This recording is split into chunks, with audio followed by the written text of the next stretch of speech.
Welcome to the LumiCast, your premier gateway to the universe of limitless photo editing. Dive into the galaxy of Luminar software and the dynamic world of AI photo editing. Join us weekly for a burst of creativity and the drive to transform your photos with confidence and skill. Broadcasting directly from Clever Photographer headquarters, it's time to welcome your hosts, Jakub and Holly Linton. Hi, everyone. Welcome to our next episode of the LumiCast podcast, where we talk about everything Luminar NEO and photography. My name is Holly Linton, and I hail from Northeast Tennessee in the United States. And I'm here with my great pal, Jakub from Clever Photographer. How you doing today, Jakub? I'm amazing. Hello, Holly, and hello, everyone. What's our topic for today? Following after last week exporting, we have another really fun episode lined up for you, where we're going to go through the raw development. So I think we're really looking forward to that, right, Holly? Yes, because Develop Raw is one of my favorite tools in Luminar NEO, as boring as that might sound. But as a standalone product, it's the most important, if you ask me. Definitely. And I guess that's not just your opinion. Talking to Jim Nix in my interview and talking to other photographers, some of them would say that it is the most powerful tool in the application. And I don't think they are far from the truth, actually. Mm-hmm. I guess if you're coming from Lightroom or Photoshop, you'll already use your Develop Raw there. But if you are using it as a standalone software, it is the first tool that you must use. And that's assuming you've shot in RAW, which everybody should be doing. So we'll get into the nitty-gritty of Develop Raw today.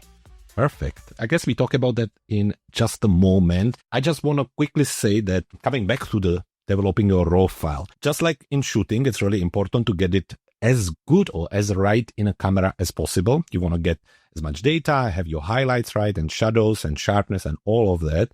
When it comes to photo editing, the basic development on the beginning, where you set up your sharpness and your light and highlights and colors, is like the most important building stone for everything that will come after. If at the beginning you overexposed your highlights, it doesn't really matter what you're going to do after, the image will not be right. If you set the wrong white balance, same thing, it will just not be right.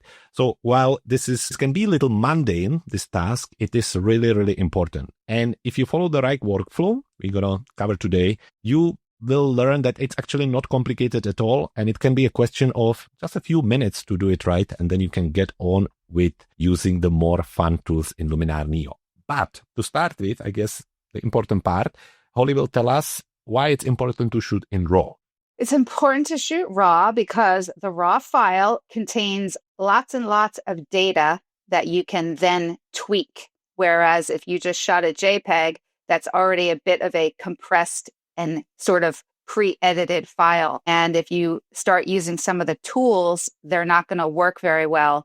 You're not going to be able to extract as much data, like get details out of highlights and shadows. Or if you overexpose, you might not be able to, get your highlights back into good shape, so to speak. So it's just always important to shoot RAW. And if someone is not sure what that even means and you're more of a beginner, I would recommend change your camera settings to shoot both JPEG and RAW so that once you master how to do it, you can easily have all your pictures already, you can go back and start editing those images that you weren't too, sure about before. So that, did I explain that correctly? 100%. And to put it even more bluntly, that in Develop Raw tool, we can select the camera profile, we can apply some advanced optics or corrections, we can also be more specific when it comes to white balance, and we can really push our sliders much more than in JPEG or, again, other non-RAW formats. But after that, let's go through the proper RAW development workflow. So you have brought your image into Luminar NEO and you're heading into the editing module where two things need to happen so you can see the RAW tools. One, again, your image is in RAW format, but two, you haven't edited the image yet because these RAW tools are only available at the beginning of the editing. So if you don't see the tools, right click on the image, go to adjustments and click on revert to original. So this way you will start from the beginning again. What are the raw tools we can use, Holly? Okay. Well, first of all, it starts now. We have an auto adjust button. So I know I watched your recent video and you're probably going to say that that might be good to use to just kind of see what's happening. But typically, I think most photographers will kind of want to do it themselves. But in general, I'll rattle down the list. We have our camera profiles. We have our light panel where you can tweak your exposure and your highlights and shadows. We have blacks and whites. We have curves, color, sharpness, noise reduction, optics, and transform. And in conjunction with that, I think everybody should be also looking at their histogram while they're using all of these tools. And what if I can't see my histogram? If you can't see your histogram, that means you don't have it showing. So you have to go up into one of the panels up top, go under the view, and at the bottom it says show histogram. Great. Or the second option, you can also right-click on the image, and there is also option to show histogram at the bottom of it.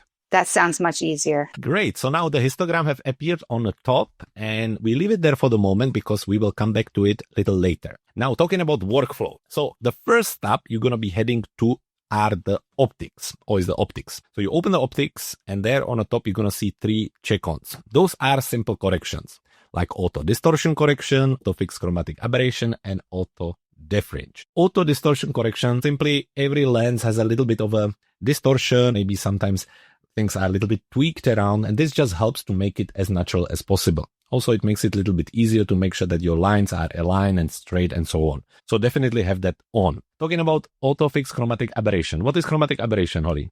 Chromatic aberration is sort of a fringing around your picture. Is it a color fringing? Mm-hmm. Or could be like blue or green, maybe? That's it. Yeah, purple or green. So both of the following options, auto fixed chromatic aberration or auto defringe, works with exactly what Holly just mentioned. Those are little, lines along the edges of different elements in your image. You can see it quite often in the trees, around leaves. You can see it around buildings, especially when there is a big contrast between dark areas and bright areas. And the main difference, it's not completely true, but the main difference between the chromatic aberration and defringe is that the chromatic aberration is green and purple, and defringe is like a white halo around the edges. So what we learn from this is that all 3 of them should be on regardless what. Don't think about it, put them on. Right, just do it.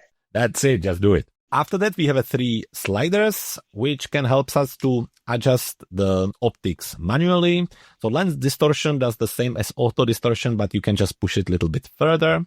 Then we have the devignette and devignette width point. Again, some of the older lenses can actually keep or give quite heavy vignette around the image, which, if that's your style, can be desirable. You can maybe want to keep it in your image, but generally you want to remove that. And you can really easily do that with the devignette slider. So you just increase it. So talking about the optics and our raw development workflow, you open it, you make all 3 checks on, you just click on them, and then you double check the vignette. If there is any, use the devignette slider to adjust it. If there isn't, close the optics and move on. Now we have fixed our optics, and it's time to make sure that everything is aligned and straight. And for this, we don't have to go far because right under the optics section is the transform section. Now, this is really handy whenever you're working with images like from cityscape or maybe from architecture or interior design where you want everything straight, because here you can easily fix it. My favorite here is the auto align button. You basically click on it, and it's try to straight the image vertically, just to make sure that everything looks straight. Like when you're walking through a city or when there is like a lighthouse, just to make sure that it's straight.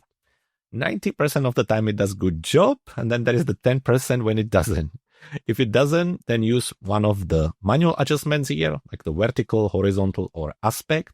And if you're still struggling a little bit, or you want to just move the image around a little further, you can actually now jump into the crop AI tool and do a little bit more rotation from here. You can align the horizon, and you can also actually crop the image based on any of your presets. I'm a big fan on 16 or 9, but for example, for your Instagram post, 4:5 and so on would be good crops. So we have mentioned at the beginning that you cannot use any other tools with our develop raw tools, and the crop AI is actually the only exception. You can use the crop AI along these raw tools. Ollie, what do you think? Well, I could see with the transform tool why it would be important when you're taking your pictures of your architecture and things like that to leave enough space around it, because once you click that transform button and it brings everything into perspective, you could risk cutting off parts of your building. So I guess would you say if you're doing that type of photography, to always leave a lot of extra room around your frame? Definitely. And I always do as well for different reasons, because we talk about this in one of our previous episodes. The fact is that sometimes you get asked to maybe zoom in just on specific parts. Sometimes you get asked for cover of a magazine and you need a little bit of extra space on the side. It's just different reasons why you would do that. And this is definitely one of them. When you want to align it, you need to have a little bit of space on the edges. That is very, very good point. Well done, Holly. Thank you. So we're done with the technical manual part of the image, and it's time to throw ourselves at the color and light. And to do that, we actually gonna go back to the top of the tool where is the popular camera profile. Once you open this section, there is one single drop-down box, and this will always be set to default Luminar default. How funny is that? So generally it works quite well. It's quite good profile to use. The image will always look a little bit flat, but that is not necessarily a bad thing, because flat image as a base gives you an opportunity to develop it after. Maybe add contrast, add a little bit of dodge and burn, and really add the feel you want. Lots of photographers actually prefer to have a flat camera profile to start without too much contrast and without too much saturation, and then adjust it manually along the way. However, if you would like some different looks, and then again, depending on your camera and the camera type, under the Luminar default, there will be a list of different profiles. Now, at this point, I guess it would be good to remind ourselves what the camera profile is and what does it do to our image. I talked about it several times before, but I look at it as the camera profile being an interpreter between your camera and your editing software. So the camera talks in certain language. It captures an image and it uses numbers and lines to basically tell us that this is green, this is orange, this is black, it has this shade and that shade and so on. So it speaks in certain language. And then the software basically wants to speak the same language, so it needs something or somebody to explain what the camera captured. And this is the camera profile. So the camera profile as an interpreter is explaining, make this color, make this darker, make this brighter. And depending on which interpreter you're going to choose, so like one has maybe a little more French accent and the other one maybe more Spanish accent. In this case, one of them has maybe more portrait accent, another one has maybe more landscape accent, and so on. So different camera profiles. Example, Adobe Standard, Camera Portrait, Camera Vivid, Camera Deep, Camera Landscape. So you can just select one, apply it to your image, and continue. Now, before finishing this section, quick explanation why we're doing this at this point. The reason why we choose the camera profile at the beginning is that these profiles, they have an impact on your image or effect on your image when it comes to colors and also the light section, your highlights, blacks, whites, shadows, and so on. So you want to adjust it first. So then when you go to adjust your actual highlights, you're then working on the final look of the photo. So that's the camera profile. Holly, which camera profile you usually use? Luminar default. Luminar default. Because we talked about this in another episode, I have a Canon camera, and I just happen to find that none of those profiles really do much for me. Mm-hmm. I do scan through them just to see, because there might be the random occasion where a camera profile does make an improvement for me. But I'd say 9 out of 10 times I'm using Luminar default. But that does not mean that everyone else won't be using, theirs unless they're a Canon user. I'd be curious to know if other Canon users think that. And I will also mention, I just got a new computer, and Luminar NEO, I thought, was supposed to automatically put your camera profiles in there if your camera was supported. Mine was blank. So I did have to download the Adobe DNG converter in order to have all of my camera profiles appear. So if someone is missing their camera profiles, you can do that download and just know that you can make them populate. It's supposed to do it for you, but there's some reasons why it doesn't. Customer support said it depends on your computer and the technology, and maybe this is such a brand new computer that it didn't catch on to it or something. So, but that's it. Luminar default for me. Well, that's a great tip though on the Adobe DNG converter.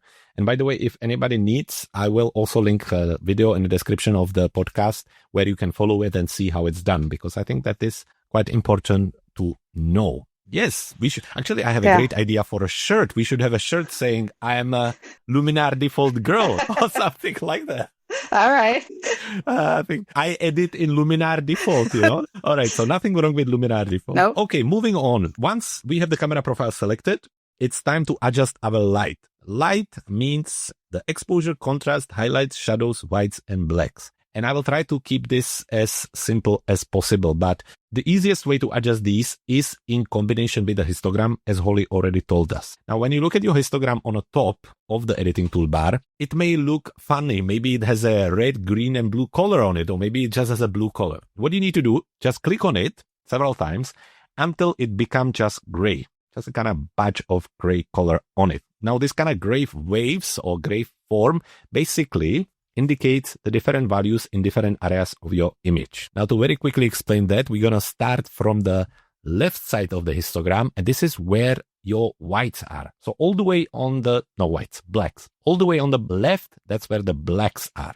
These are the darkest parts of your image, and that's where we start. After that, immediately after the blacks, so just at the beginning of the left part of the histogram, that's where the shadows are. Run around the middle of the histogram, that's where your midtones are. Little bit further, that's where we would find our highlights, so the brighter parts of the image. And all the way on the right, that's where the whites are, so the extreme bright parts of your photo. And now, how do we adjust this? Well, it's really simple, right? Because we can just go back to our light and black and white section, and this is where it's done. So highlight slider makes that specific part of the histogram and that specific part of your photo either darker or brighter by increasing it or decreasing it. Shadows, adjust the darker parts of your image. Whites, adjust the extreme whites in your image. So again, the complete right of your histogram. And blacks, the complete left of your histogram, the complete dark parts of your photo. So this is how we adjust this. Now, when we come back to exposure and smart contrast, well, with exposure, funny enough, again, if you take the exposure slider and bring it up, you will notice how the histogram is actually shifting all the data towards the right. So if we move our slider to right, all the data are going towards right. And ultimately, it means that we're making our image brighter. And if we go the other way around, if we bring it down or shift it towards left, our histogram, again, taking all the data and shifting it towards left, making it darker. And to really finish all 6 sliders, we have the contrast. Now, contrast is really easy to understand, right? Contrast means that the brighter parts are brighter and darker parts are darker. And by increasing the contrast, you're making the brighter parts brighter and darker parts darker.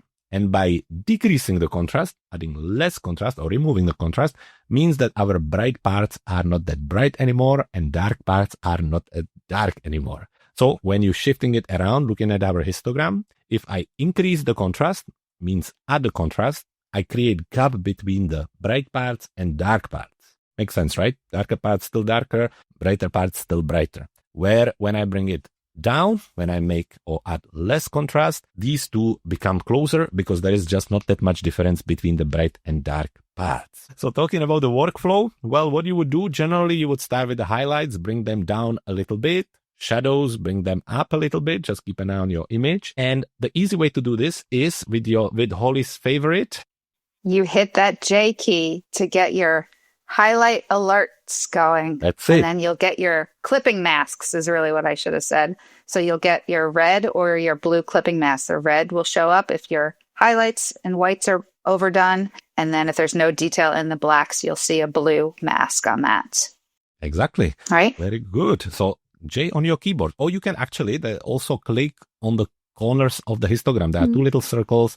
If you click on them, you will activate the clipping mask. So that really gives you an idea on how to adjust your highlights. So if there is lots of red overlay, bring the highlights down. If there is lots of blue overlay, bring the shadows up. After that, you move into whites and blacks. So whites, generally, you add a little bit to create the contrast in combination with the blacks down a little bit. Once you finish with this, then you can shift your exposure. Again, looking at the histogram, just to kind of make sure that the image is a little brighter or darker. You can add or remove the contrast using the contrast if you want to.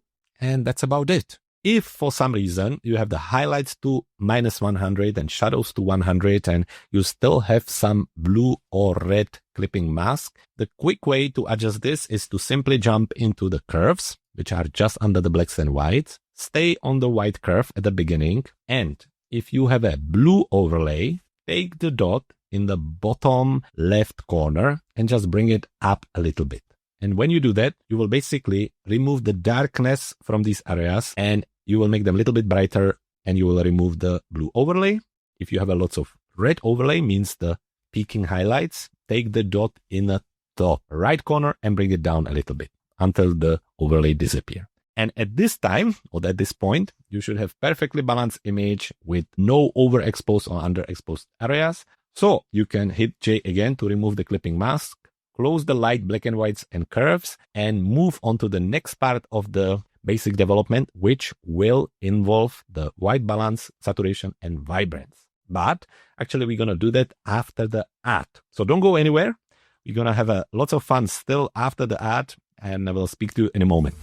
If you're listening to the LumiCast podcast, then we share something in common. We love editing photos, and we love Luminar. It's almost breathtaking what this amazing tech can do for you. On our website, you'll find countless different things to help you be more creative than you ever thought imaginable.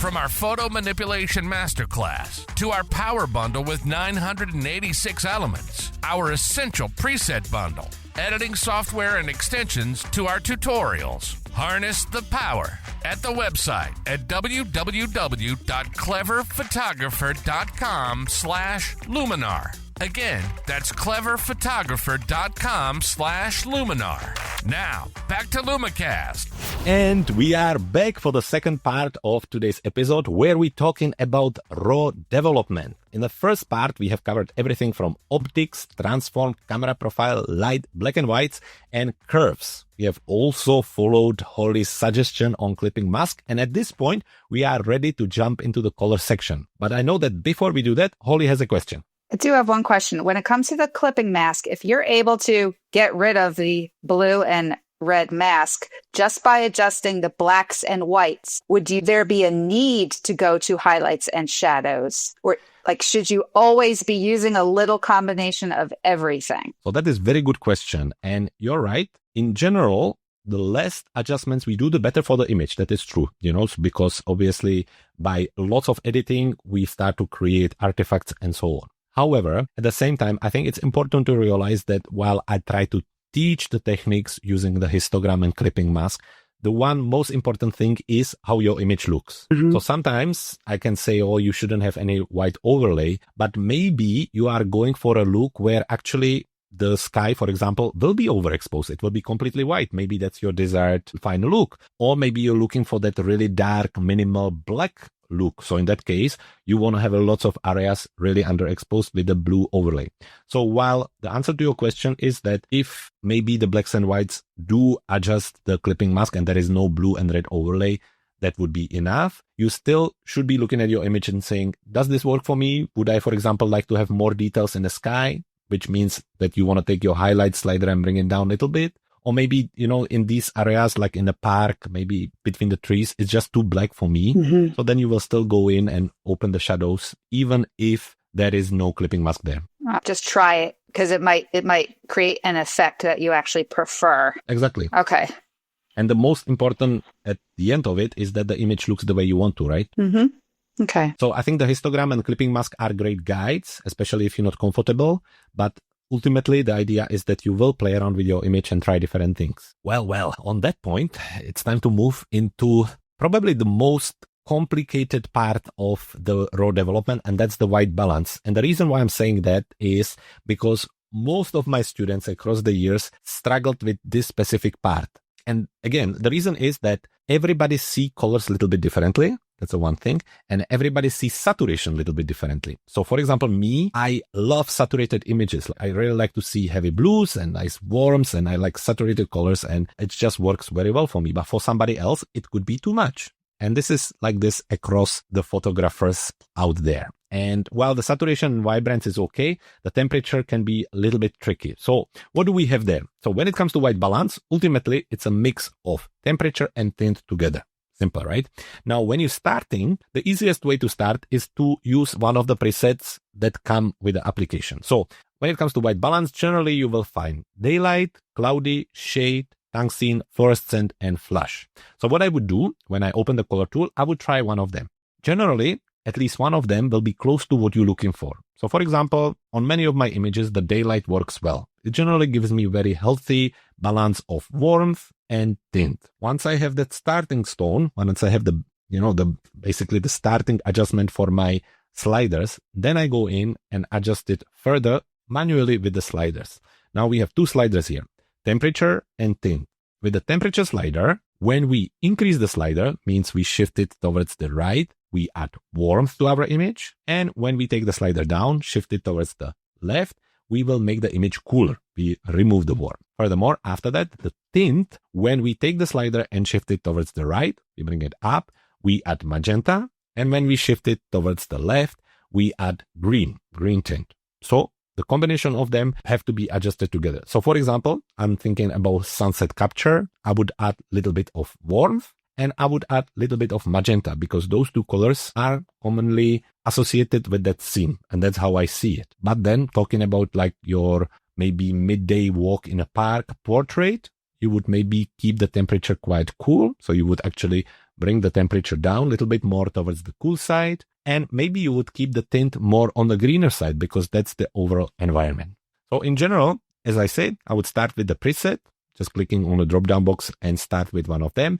And then just shift it around. If you're not comfortable too much with it, I always think with the white balance, less is always more. And I guess a final tip here when it comes to white balance, next to the drop-down box with the preset is a little eyedropper tool. And one more thing you can try is to click on the eyedropper tool and find anything white or gray in your image. That could be, for example, even, how do you say, in the eye, the white in your eye. How do you call it? The whites of your eyes. Yes, you can use them, for example, or teeth, or you can use a gray card. Lots of portrait photographers use that. Or you can use something on your image. You click on that will set the white balance for you. And that's the story of the color tab. Once done with that, we are pretty much there. The image by now should already look pretty cool, but not finished because now we have another part which is focusing on the sharpness and noise reduction. Now, I'm going to try to make this very simple because it can be a complex task, but sharpening, when it comes to the sharpen slider, when you increase it, what it does, it goes all the way, zoom into the image and look for the pixels, which the image is built from. And by increasing the sharpening slider, it creates the contrast between these pixels. So imagine there is a pixel which is dark and next to it, pixel which is bright. So when you increase the sharpness slider, the brighter pixel will become brighter and darker pixel will become darker. That's pretty much it. That's all it does. Sharpen slider. This is where the confusion sometimes coming from, where people have a soft or blurry image and they think that the sharpen slider will fix it. Well, unfortunately, it will not. This sharpen slider is really just for adding details, texture, and making the image more defined by increasing the contrast between the individual pixels. Now, talking about the noise reduction and the luminosity slider, it actually does the complete opposite. What the noise reduction luminosity slider do, it looks at the image and looks at the, let's say, batch of the same color. So imagine that you have a sky where everything is same color of blue. And in the middle of it, there are these kind of individual pixels with white, which technically is the noise, right? A little bit like a grain. It's like these dots of white or brighter color. And the luminosity noise reduction, what it does, it look at these pixels with white dots and it actually decreases the contrast. It tries to make them similar color as whatever is around. So this is where it all comes together. The sharpness increasing the contrast between the pixels and the noise reduction decrease the contrast between the pixels. And to make it work, you have to balance them between each other. Now it looks or sounds super complex, but there is actually a really easy way to go around it. So the workflow is zoom into your image somewhere around 100 or 150% if you're starting to be a little bit blind like me. And navigate to the area of your picture where there is some texture or lots of noise. After that, take the luminosity slider and increase it to the point where you remove most of the noise. Now, indicator here, if you are up to 100% with your luminosity slider and the noise is still there, the chances are that we will have to approach it differently. But generally, around 20-30 should remove big amount of noise already. So we have 30 on our slider of luminosity. If there is a little bit of color noise, apply the color noise removal right under. And now it's time to go into the sharpness section. So with the sharpening, there is actually a really cool formula which works in 95% of the cases. And the formula is 100. So imagine the number 100 and minus the amount in luminosity. So we said we have added 30% on our luminosity slider. So we take the 100 minus 30 equal the 70. And 70 is the number you will add on your sharpening slider. So you will go up to 70. So for example, on another image, maybe there is no noise at all. So you just go to luminosity on 10, which means that 100 minus 10 is 90. And that's how much you enter into your sharpening slider. Now, this again is not some kind of holy Bible of sharpening and noise reduction. It doesn't work all the time, but it's a great starting point how to create the balance between sharpening and noise reduction. Probably the quite qualifying question would be, when do you not use the rule of 100? And right away, when you don't use it is for portrait images. For portrait images, a standard rule is never to go more than 40 on your sharpening slider. Why? Well, if you ever zoom on face and try to add 80, 90, 100 on sharpening, you will just create lots of imperfections on the face. You will make the person look older, too defined, and it will not work. So if you want to add sharpening to the rest of your photo, do it locally after using brush or using details tool or structure AI. Just stick to 40 on a sharpening with the portrait as a maximum number and add details to the rest of your photo later. And there is last part we need to cover when it comes to sharpness, and that's the masking. So we have set our luminosity, we have removed the noise. We have added our sharpness with the sharpen slider. And then there is one more thing we should do, and that's to make sure that we only sharpening the areas of the image where there is a texture or details. Because what's the point to add sharpness to sky, for example, or to a car or something where there is just it's just one color. We're just creating new noise by doing that. And the easiest way to do this is to use simple masking slider. And it's very complex about how it's done. So don't worry about it. And as Holly would say, just add 80 there. Between 70 and 80 is the golden value, which generally works with 99% of the images. And it will make sure that you only sharpening your areas with edges and textures in it, and everything else will stay unsharpened. Holly, what do you think? Well, for starters, I don't ever want to use sharpening on my selfies. That's what I don't want to look any older than I already am. This has been a topic that I have reached out to you several times to try to comprehend. And I think I'm finally starting to understand it after all of these months. But it sounds like we should always use some level of sharpening, no matter what, and use your rule of 100 if it's applicable to our photograph, if it's a landscape. But then me as a lens baby user have a lot of blurred edges on purpose. So I need to think twice about how am I going to use the sharpening tool here. I might want to use it a little more gently because there's only one real little part of my photograph that is sharp to begin with. So I wouldn't want to be sharpening all of my little soft edges, right? So I guess it's just a matter of understanding the concept. So we could watch your videos, or listen to this podcast as many times as necessary to finally understand and master how to use sharpness and noise reduction in conjunction with each other, because it just sounds like it's a little bit of a balancing act. And also, even when I'm zooming in and looking at it, I can't always necessarily see what's even really happening. So that's another reason why I'm just like, okay, when I use masking, I do just kind of pull it to 80. I don't really see if it's doing anything, but I just do it. So that's what I have to say about it. Well done. Well done. I guess just before we wrap it up all together, because that's almost our workflow done, people will be asking, but Holly or Jacob, what about the Noiseless RAW? I apply it all the time, and a SuperSharp AI, I always use it on my images. And the quick answer here is, yes, you can use it, and that's perfectly fine. You're more than welcome to apply it to your photos. However, talking about basic development, you want to try to use the traditional tools all the way until you can. And the reason is that using the traditional tools, you are not tweaking anything with your photos. The photo is the way you capture it. The pixel stays the way they were in your RAW file. The moment you move into the Noiseless RAW or SuperSharp AI, they are called AI because Noiseless RAW is ultimately Noiseless AI as well, for a reason. And the reason is that they use AI to basically rebuild different pixels to save the issues. So Noiseless RAW is a great tool to remove noise, but to do that, it will actually start to tweak and replace different parts of your photos. It's already much better now, but I don't know if you remember at the beginning, when you would apply it, it would be sometimes you would end up with completely different roof, or the car would have a different mirror, or, it really rebuilt completely your image. Now it's not as strong anymore, but it's the same idea. So I think talking about your images and what you want to do with them, start with the basic development, use all the tools we mentioned until now.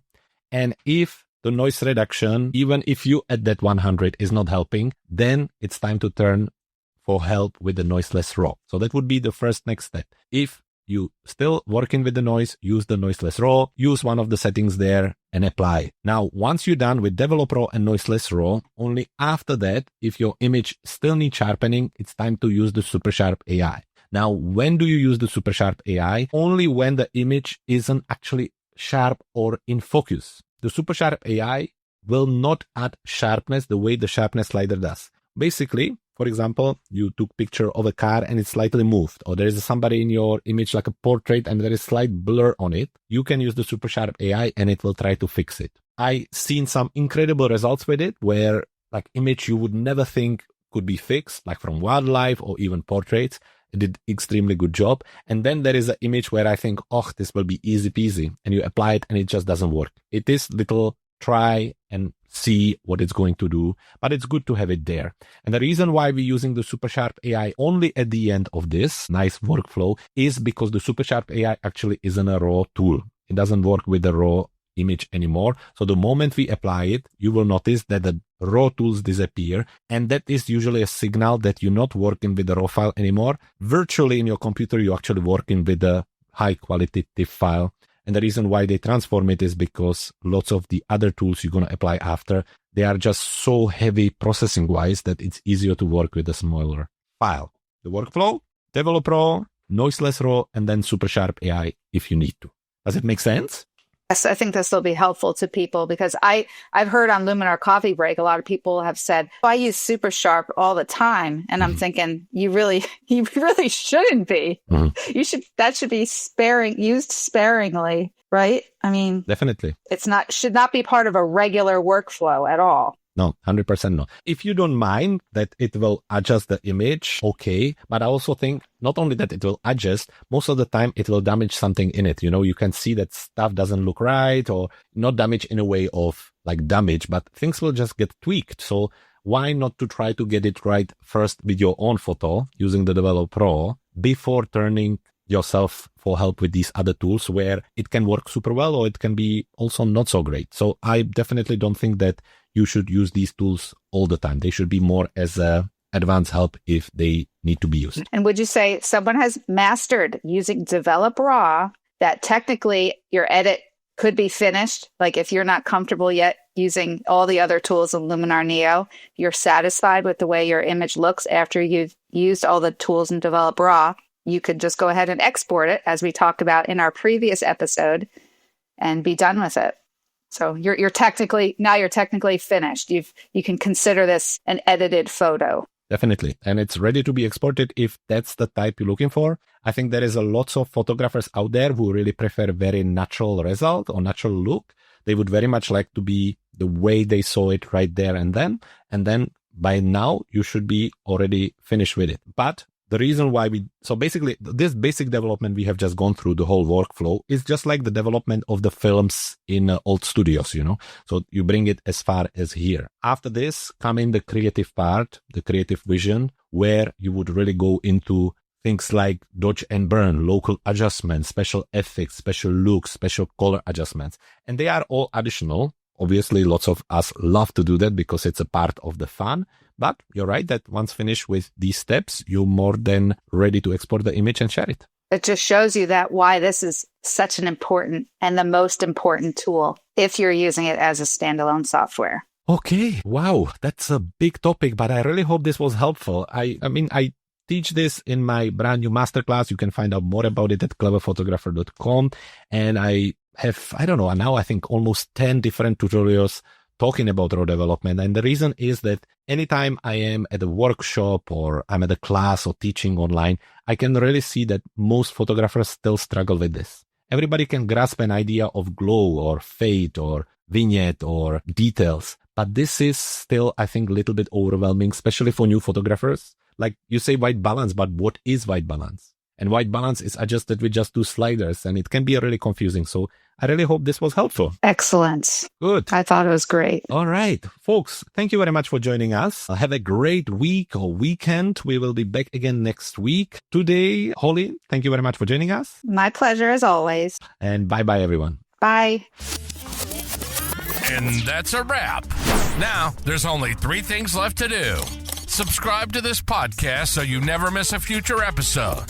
Visit our website at cleverphotographer.com/LumiCast to see what we have in store next. And stay creative and keep editing your photos no matter what anyone says.